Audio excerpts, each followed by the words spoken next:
словах российского гимна заложена вся сущность нашего многонационального государства и постулаты национальной политики нашей необъятной страны.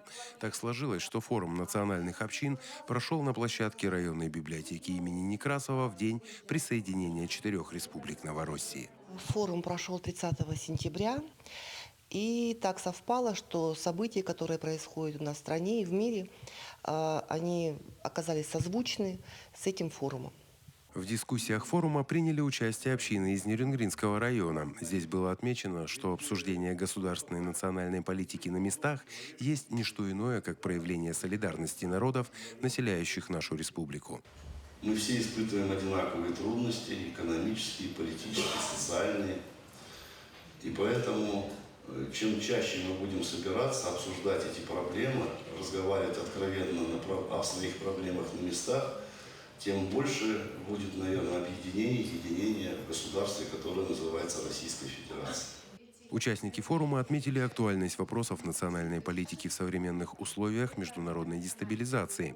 Несмотря на спокойную ситуацию в сфере межнациональных отношений в Республике Саха-Якутия, было указано на необходимость усиления работы в данной сфере в целях обеспечения этнокультурного развития и укрепления единства народов Якутии.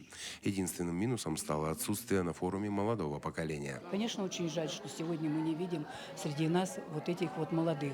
Надо бы студентов, школьников, или нам туда надо выходить на их площадки и говорить об этом, потому что мы живем в очень сложное, непредсказуемое время.